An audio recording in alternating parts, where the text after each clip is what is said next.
Sveiki, besidomintis astrologija.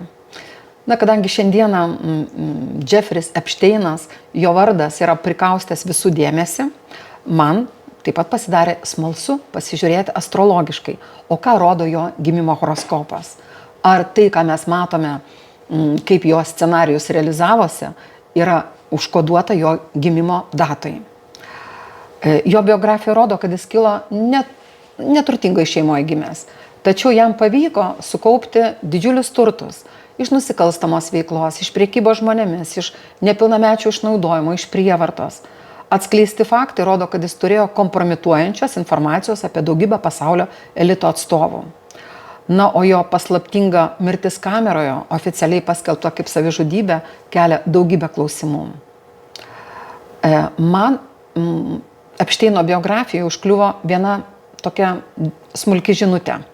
Įdomi tokia detalė, kuri kažkaip tai nėra plačiai kalbama. Daltono mokyklos direktorius Donaldas Baras, tai yra ta pati mokykla, kurioje Epšteinas pradėjo savo dėstytojo karjerą. Mokytojo, dėstytojo mokykla, kurioje buvo pasiturinčių tėvų vaikai ir pradėjus dėstyti net nebaigęs universiteto. Bet turbūt ne tai svarbiausia. Vandenio ženklo žmonės labai dažnai būna tokie savamoksliai ir gana daug pasiekia.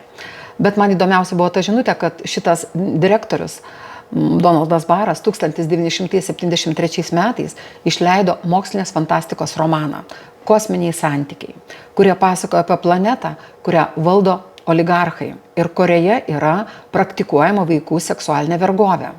Sutapimas? Galbūt. Bet mes puikiai suprantam, kad kiekviena žinutė daro įtaką mūsų gyvenimo scenarijui.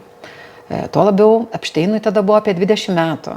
20-21 metai, kada Urano planetos įtaka yra labai stipri, jisai kaip vandenio ženklo atstovas, uranietis, jam ta žinutė galėjo tikrai padaryti įtaką jo gyvenimo tolimesniam scenarijui. Pasižiūrėjus įsivedus Epšteino datą, kažkokių tokių parodymų, kad šitas žmogus galėjo tapti tokiu monstru, nelabai tesimato. Kosmograma yra tik potencialas, su kuo mes atėjome. Tačiau gimimo datoje su valanda yra puslapiai, kuriuose yra žymių žmonių gimimo valandos. Tai yra Epšteinas gimęs 1953 metais, sausio 20, 6:15 Brukline. Ir visada horoskopo nagrinėjimą pradedu nuo juodo ir balto mėnulio. Mumyse gyvena dvi jėgos. Viena jėga, kuri mus veda į šviesą, kita jėga mus veda į tamsą. Yra toks pasakojimas, kaip senas indėnas pasakoja savo anūkui, kad žmoguje gyvena du vilkai, juodas vilkas ir baltas vilkas. Ir jie visada pešasi. Ir anūkas klausia, kuris tas vilkas laimi. O senas indėnas sako, o laimi tas vilkas, kurį tu šeri. Jeigu mes maitiname savo tamsią dalį, kurią visi mes turime, tai mes ją užsiauginam didelę ir jinai aišku laimi. Jeigu mes maitiname savo šviesią dalį, jeigu mes jungiamės prie savo šviesos, tai mūsų tas kanalas šviesos aišku stiprėja. Tai būsim atsakymas, kokios dalis yra Epšteino ir kokią dalį jis labiau maitino. Selena, baltas mėnulis, kuris rodo tą praėjusių gyvenimų šviesą, gerąją karmą, taip galim sakyti, yra žuvų ženklė. Ir Selena rodo, kad toks žmogus gali turėti labai stiprų polinkį į grožį, į estetiką, į kūrybą, kad tai gali būti muzikos, madų žinovas, dailės, menai jį gali traukti. Ir ne tik traukti, ir gebėjimai gali būti tom sritim. O pati tokia stipriausia balto mėnulio savybė, kad tai žmogus gali būti netoksai dvasinis vedlys, dvasinis mokytojas, kad toks žmogus gali statyti šventiklas, gali tapti mecenatu. Ir baltas mėnulis yra antram būste, kuris susijęs su pinigais. Tai gaunasi, kad šita siela galėjo turėti finansus, kad baltas mėnulis galėjo net padėti žmogui turėti finansus. Dar baltas mėnulis su Venera susijungia su pinigų planeta.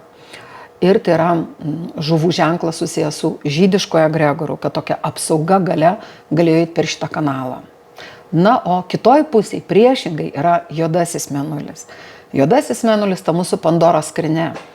Ir Lilit yra mergelė ženklė. Ką rodo? Rodo, kad žmogus gali eiti, jeigu jis pasirinks eiti vien tik proto keliu, atmesdama širdį, jisai gali būti siekti karjeros, gali būti toks biurokratas, gali būti iš praėjusio gyvenimo gydytojas sadistas, toks mengelė. Ir toks žmogus dabar dėl karjeros gali padaryti viską. Jisai gali savo protą laikyti aukščiau už sielą, už širdį ir norėdamas žinių, siekdamas informacijos, laikydamas informaciją didžiausią vertybę, gali net savo sielą velniui parduoti. Ir Lilit yra 8 astrologiniam būste. 8 būstas susijęs su magija, su seksualinė energija, su nusikalstamu pasauliu. O juodasis mėnulis čia paskatina, jeigu eina žmogus tuo keliu, jis daugiau pritraukia tos tamsos, tokių greunančių energijų, seksualiniai, jį gali traukti tokie seksualiniai nukrypimai ir labiausiai tai yra tamsus pasaulis, tai yra labai dideli pinigai, tamsus pinigai. Juodo mėnulio, dispozitorius juodo mėnulio Merkurijus, kuris randasi 1 būste.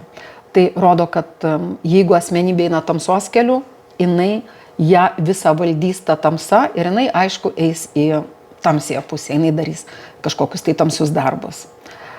Dabar, jeigu panagrinėti jo asmenybę, kad ascendentas yra ožiaragėje. Ožiaragė ascendentas duoda žmogui didžiulį norą siekti tikslų, eiti iki galo, būti tokiu atsakingu. Saulė vandenėje silpnoka, 1 laipsnė. Tokį keistuolį rodo žmogų, kuris ieškos visą laiką kažko tai naujo. Tačiau Saulė horoskopė yra 1 būste. 1 būstas žmogui gali duoti tokį norą dominuoti, lyderio savybių, iškalbingumą, tokį drąsų žmogų. Mėnulis Epšteino yra avino ženklė. Sielos, emocijos kokios yra. Mėnulis parodo, kokios žmogaus emocijos, kokią energetiką įskleis aplinkai. Tai čia drąsos labai daug, pasitikėjimo labai daug, kas gali užburti labai kitus. Toks noras valdžios taip pat yra, poreikis pasiekti savo bet kokią kainą, kovoti, nugalėti. Ir toks žmogus dažnai stengiasi perdaryti pasaulį. Nori būti nepriklausomas, ekonomiškas. Ir Merkurijus, ta planeta, kuri yra juodo mėnulio dispozitorius, kurią valdo, įtakoja ta demoniška energija, ta šešėlis, kuris darys įtaką, reiškia, kaip ta planeta reikšės. Merkurijus ožiaragė, atrodytų protas yra labai tikrai ekonomiškas, matematiškas, labai sukoncentruotas, labai sistemingas, toksai didžiulis susirūpinimas materialiais dalykais. Tokiam žmogui labai svarbu pasiekimai karjerai, gal netgi bet kokią kainą. Gudrumo priduoda šitą poziciją. Bet Merkurijus yra 1 būste, jis duoda talentą, intelektą, Merkurijų kaip talentą ir tikrai gabumai matematikai, tiksliem mokslam, be jokios abejonės yra jau užkoduoti. Bet Merkurijus yra blogai aspektuotas su Saturnu ir su Neptūnu. Neptūnas iškreipia pasaulio suvokimą ir tada žmogus gali moralės principų neturėti. Saturnas priduoda Merkurijui irgi tokį polinkį į tokį labai logiką, šaltį, struktūrą be širdies. Ir tada polinkis į depresijas gali atsirasti. Iškia, toks žmogus pirmenybę skirs karjerai, kaip uždirbti pinigus, sieks aukštos padėties gyvenime. Chirono planeta, kuri yra pati 1. Chironas atidaro visą horoskopą. Chironas duoda ir tokio žavesio, ir patrauklumo, tokio mokėjimo visą laiką išsisukti. Labai lengvai prisitaikyti prie visokių situacijų. Tačiau Chironas yra pažeistas. Pažeistas duoda tokį dvilypumą, dviprasmiškumą, nesąžiningumą bendravime. Reiškia jau intelekto planeta, kuri yra tikrai matematiška, logiška, bet jinai yra įtakoj Chirono, jinai yra įtakoj Neptūno ir dar juodo mėnulio. Tada gaunasi protas toksai racionalus, bet jisai judės ne į šviesą, jis judės į tamsą. 1 būsto valdovas yra Saturnas. Saturnas yra egzaltuotame ženklė. Saturnas pateko į svarstyklės, kurioje jis yra tikrai labai stiprus. Tai duoda žmogui galimybę pasiekti geros karjeros. 9 būstas duoda galimybę būti ryškiu, būti matomu, tokiam elitiniam rate būti. Tai būtų puikus dėstytojas buvęs. Devintas būstas duoda galimybę išplėsti labai savo ryšius, kadangi tai yra stipri pozicija, tai žmogus gali turėti begalės ryšių ir tokių labai naudingų, stiprių, tokių, ne su bet kokiais žmonėmis, su iš tikrųjų tokiais elitiniais žmonėmis, kurie turi svorį savo autoriteto. Toliau galim pasižiūrėti Venerą ir Marsą. Dvi planetas, kurios atsako už seksualumą, už jausmingumą ir jos yra Epšteino gimimo datoj sujungtos kartu. Tai duoda aistringumą, tai duoda seksualumą, geidulingumą, bet labai įdomu, kad tos abi žuvų ženklė duoda ir paslapties labai daug. Tokio, kada tos ribos yra tokios labai ištirpusios, yra tokios, kaip pasakyti, išplaukusios. Bet tai yra viskas finansų srityje, antram būste. Tai rodo, kad žmogus gali iš tų energijų uždirbti. Kad gali tai panaudoti seksualinės energijas, Venera grožį, panaudoti uždarbiai iš įvairiausių tokių seksualinių temų. Ir šiaip žuvų ženklas nėra čia pažeistas, baltas mėnulis yra, atrodytų, kad siela turėjo nueiti labiau tą šviesą, bet gaunasi, kad Merkurijus, protas, darė daug didesnį įtaką žmogui negu jo dvasia, negu jausmai ir tada gaunasi, kad tas žuvų ženklas išsikrypia. Žmogui nebeaišku, kas yra gerai, kas yra blogai, kur yra norma, kur yra jau nukrypimas. O toliau Uranas. Uranas 7 būste. Uranas 7 būste, besileidžiantis mazgas 7 būste. Tai labai dažnai rodo, kad žmogus gali nekurti santuokos, kad žmogus gali labiau norėti laisvų santykių.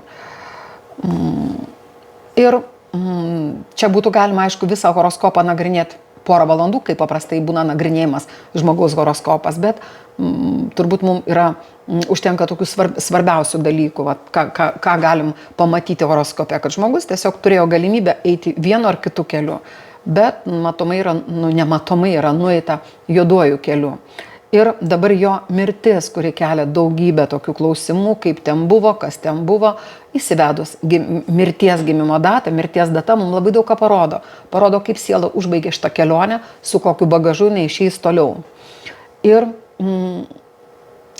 kas man čia yra svarbu, kas man čia buvo labai įdomu pasižiūrėti tą datą, tai kad mirties dieną Marso planeta, kuri visada turi įtaką mirčiai, Marsas su Plutonu, dvi planetos, kurios valdo 8 būstą, kurios turi įtaką 8 būstui. Marsas mirties būste ir susijungia su likimo kryžiumi. Jau mums rodytų, kad žmogus gali tikrai savo energiją panaudoti, kad galbūt savo kažką padaryti. Bet 8 būste, mirties būste baltas mėnulis, angelas sargas. Kaip apsikeitusios juodo balto mėnulio energijos. Tai tas baltas mėnulis lyg ir duoda apsaugą išvengti mirties. Juodasis mėnulis žuvyse. Juodasis mėnulis žuvyse rodo, kad šita siela išeina, jeigu jis išėjo iš gyvenimo, išeina su labai tamsia karma. Su tamsia karma tokia, kada siela buvo prisilietus prie juodos magijos, prie visokių sektų, burtų, prie tokios tamsos, labai daug paslapčių. Su tokia, tamsia labai energija išeina žmogus, bet tą dieną buvo juodasis mėnulis susijungęs su Marsu. Vėl būtų toksai labai dažnai savižudybės arba žmogžudystės, jas visada lydi juodasis mėnulis. Visada būna kažkoks ryšys su planetomis, kurios turi įtaką mirčiai, aišku. Tai vėl su Marsu. Marsas su mirtim tikrai turi įtakos. Juodasis mėnulis žuvyse mums čia neša labai daug paslapčių. Kad taip mistiškai nieko nebuvo, kameros išjungtas, nieko nėra. Labai daug čia yra klaustukų, kad vis tik čia tas tamsus pasaulis labai galėjo padėti. Padėti kažkaip tai. Bet čia yra paslaptis. Juodas mėnulis atneša paslapčių, kurių galim niekada mes nesužinoti. Ta diena Saturnas, planeta, kuri valdo visą jo asmenybę, kuri darė didžiulę įtaką Epšteino visam scenarijui jo asmenybei, kuris yra stiprus. Paprastai Saturnas duoda gyvybingumą, duoda ilgą gyvenimą. Ta diena Saturnas stiprioje labai pozicijai ant ascendento ir susijungia su Chironu, su ta planeta, kuri yra intrigų, gudravimo meistras. Tai vėl tokia žinutė, kad klausimų labai daug. Galbūt astrologai kiekvienas irgi pamasto, pagalvoja, kaip čia gali būti, bet čia labai dviprasmiška situacija. Tikrai neįtų pasakyti, kad tą dieną jį kažkas nužudė, tą dieną jis nusižudė. Dar yra trečias variantas. Va, taigi visai čia galėjo būti. Labai daug, aš apie visus aspektus nekalbu, bet jų labai daug yra tą dieną tokių keistų aspektų. Ir dar kas labai įdomu. Įdomu, kad Epšteino gimimo datoj Saturnas susijungia su Neptūnu. Saturnas stiprus, bet Neptūnas neutralus. Tik tiek, kad tos abi planetos, Saturnas su Neptūnu, yra pažeistos jo Merkurijaus, kuris yra, kaip sakiau, juodo mėnulio įtakoj. Ir tas pats aspektas buvo 1952 metai, 3 metai, kai gimė Epšteinas, 2 metais buvo Stalino kulto žlugimas, svarstyklių ženkle, tai, kaip mes sakom, asmenybės kulto daugiau nebėra. Dabar yra ta pati jungtis, kuri irgi mūsų pasauliu neša didžiulės permainas.